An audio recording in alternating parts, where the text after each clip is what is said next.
you've joined us in Starting Up. Now, the one thing that India's startup ecosystem needs is product innovation. And so, to aid product entrepreneurs and give them a fillip of sorts, we invited 7 of them to interact with Vinod Dham, who is, of course, the father of the Pentium processor and flash memory. Sudhir Syal caught up with the man for this special session. So it's an honor to have with us Vinod Dham, product innovator extraordinaire, the founder of the Pentium processor, and we have with us a very special audience of product innovators from here, product entrepreneurs, and all doing very well in their own right. Vinod, welcome to the show. It's an absolute honor to have you. Thank you very much, and it's an honor for me to be here because for the first time, I must tell you, in the last 10 years that I've been coming here, I'm seeing a set of quote-unquote product entrepreneurs. Absolutely. And I've been searching for them, and I'm really glad that you have brought me in touch with them. Just to set this ball rolling, take us back through the whole Pentium product innovation, just so that entrepreneurs here have a context. Going back quite a bit in the history, but I'll recall because I have marks on my back for a variety of reasons that you know for doing that product. I think the key thing that I recall about Pentium, and I worked on 486 prior to that and 386 was, by the time Pentium rolled in fact by the time 486 rolled in, computers were no longer for hobbyists. They had become something of productivity tool, and it had become apparent to us inside of Intel that this is going to be a big wave. The market was happy with 486. Okay. They were not really ready for us thrusting their Pentium down their throat. They were just barely getting used to, doing this. But we had an alternate objective, and that was AMD was our competitor. And what we realized that if they built 486 and we built 486, then they spoiled our pricing by lowering the pricing. Sure. So what we discovered was one way to do is, if you want to win a game, you should create an unlevel playing field. You create a game where you create your own rules and play by it. You'll always win. So we said, okay, let's create a game where we have something they don't have. Sure. And that's why there was internally huge pressure to create Pentium as soon as we could, to leave them behind by a generation which is like 2 to 3 years. Vinod, you mentioned Pentium and 486, right? And consumers were happy with 486, and you mentioned earlier that they had to suddenly shift to Pentium. So some of the secrets of product innovation, is it as much finding out what the market will want in 2 years, or does the market not know what it wants and you need to tell them what they want? Both. Actually, market generally does not know what it wants, and it's very arrogant to say that. We always said customer is God internally, but in our external communication, but we knew in our heart, who really has to put it all together. So I'm actually going to toss to Faisal, who's one of the product innovators here in the audience. So he launched MouthShut, product review site, which took India by storm. How did you come up with the idea, Faisal? So was it looking at a gap in the market, or was it taking a model from the US and bringing it to India? I definitely think there was a gap in the market. For the longest time, we all know that consumers in India did not have a platform to express their opinions, nor was there any authentic product review magazine. And in US, there were a handful of sites that were actually doing book reviews. I realized, and this was in the late 90s, that Amazon's book reviews was actually influencing a lot of people in their purchase decision.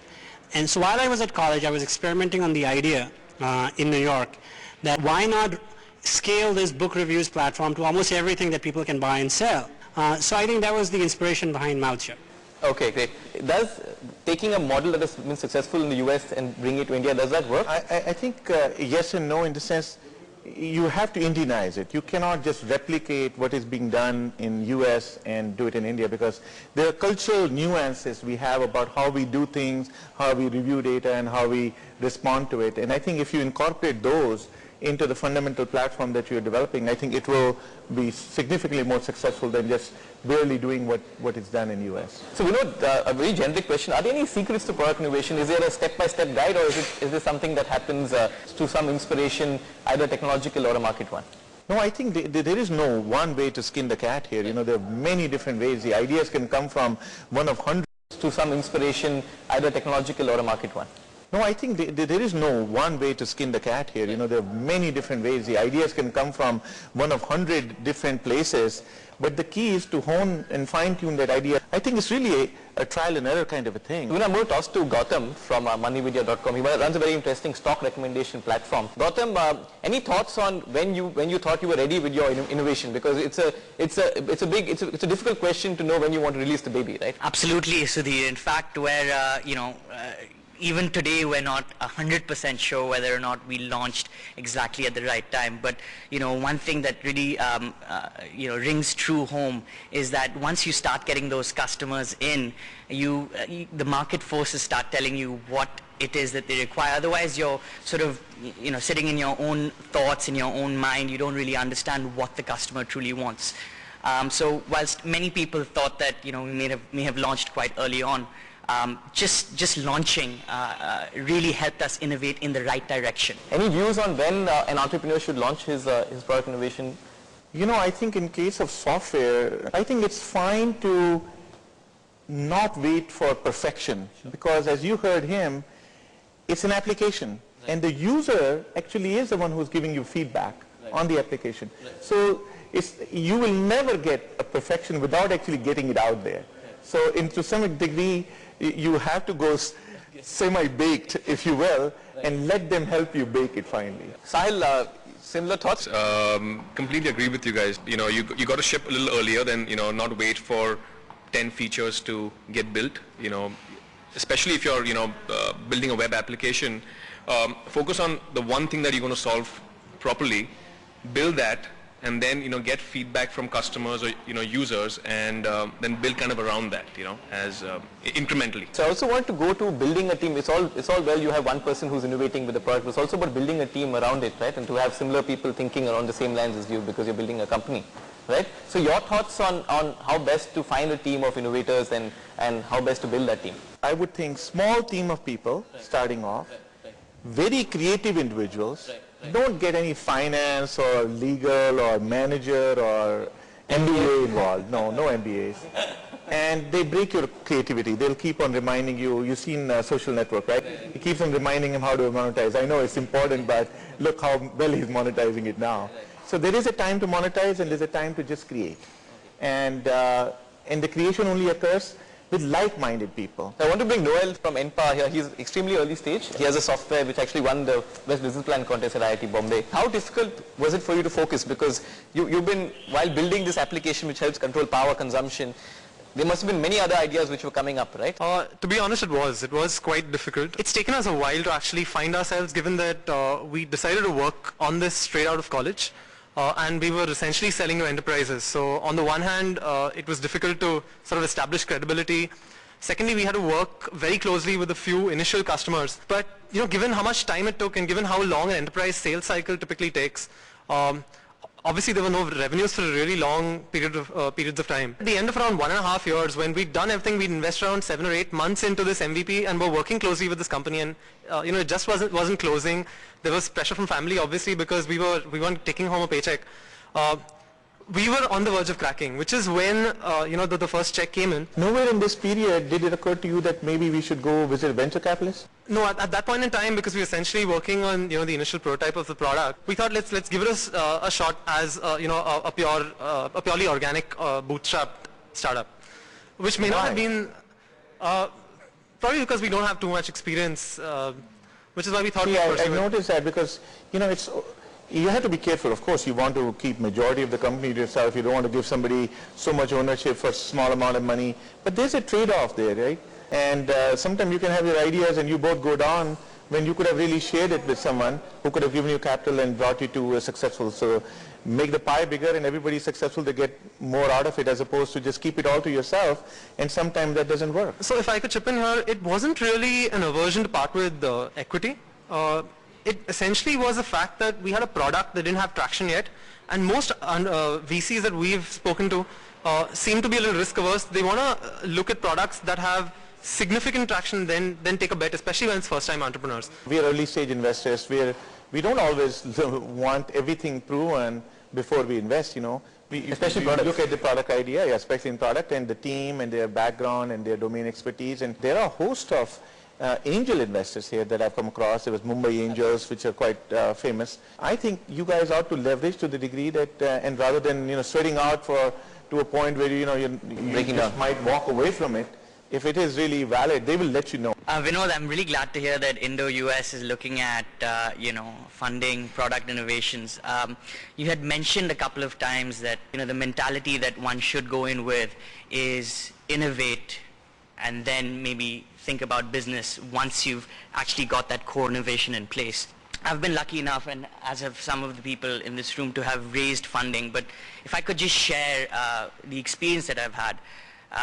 Actually, I think that the reason why I haven't really spent that much time approaching VC firms is that you guys talk in dollars and we talk in rupees. So, you know, often I've approached a VC and said, look, you know, I don't need a couple of $1 million. You know, I need $250,000. I need $100,000. But probably look at angels. But then when you go to angels, their mentality is quarter on quarter, because they are not, you know, businessmen from the tech space that have done well, but often just, you know, traditional businessmen. Right. Just high net worth individuals. I am really, really surprised to hear that the angels who do seed investment, which is the highest risk capital you can imagine, are demanding a quarterly financial outcome. It's beyond my comprehension. I must tell you. I mean, I was just perhaps they exaggerating, are the but most flexible, the first question that they ask is, Yeah. how are you gonna, when are you gonna make money, when are you gonna break You know, even? it's okay for them to ask money, question money. There's no sin in. No, of course not. A lot of them actually have alternative investments, and unfortunately or fortunately, India's real estate prices almost double every year. So they're like, मैं तुम्हारी company में 40 लाख लगाऊंगा, उससे अच्छा तो मैं बाजू वाला फ्लैट खरीद लूं, एक साल में डबल हो जाएगा. That's the kind of mentality, and we're talking about people who don't have a whole lot of... I don't take it, because I think you are technically right, but like I said, there are a bunch of band of angels, Mumbai angels, who are not real estate only people, who are technologists and who are actually creating some... I don't know that there are that many options for angel funding, really. Vinod, do you think there's a gap for angel funding in the country? I'm surprised, maybe there is, and if you feel there's a lack of adequate angel capital in the valley here in Bangalore or in India, I'm pretty sure there'll be 2 or 3 who will start, because there's no lack of money, by the way. A typical question for an entrepreneur, right? When he comes up with an idea, how important is it to just focus on an innovation and a commercial innovation? So which means something which the entrepreneur feels is, okay, that's great, it's a great idea, but has no clue how it can be commercialized, basically. So this is so typical, that I have an idea that's making some money, but I have a better idea that will make me a lot more money. But I want to do that, but I don't necessarily want to give up on that. And that's what I really was talking about. At some point, you cannot do both. And you cannot do justice to both. And you need to make a very critical judgment. And you could be wrong in your outcome and therefore not succeed. And that's what life is all about. But you have to choose which of the 2 babies you will go with. And but you cannot continue to go with both the babies. So Vinod, last question before we sign off. So you're a world-renowned product innovator. From what you've seen in your own experience, what are the 3 lessons product innovator must imbibe? What lessons should he hold through for him to be a successful product innovator? Just be creative, and if you have an idea, no matter how many people are telling you that it's not good, if you believe in yourself, go ahead with it. But having said that, then take it to the next level, where you actually apply that idea in a limited way to even your friends or family. Early feedback is a very important thing, and having the teaching customers is an important thing, so that's the second thing. And third thing is, if you are then truly making traction there, don't drag on for too long without salary, without money, and being frustrated. There is now a, nascent though, venture capital environment coming up in India, where you can call these people and reach out to them, and there are quite a few of them. So you have lots of options, and hopefully if your idea is compelling and you are who you think you are, you will get funded. 3 mantras from the product innovator for all product entrepreneurs to hold true and hold close to their heart. Vinod, it's been an honor having you on the show. Thank you very much for watching. Thank you. We'll take a break here on the show, but coming up, suffering with high employee costs? Staff on contract.com has a solution.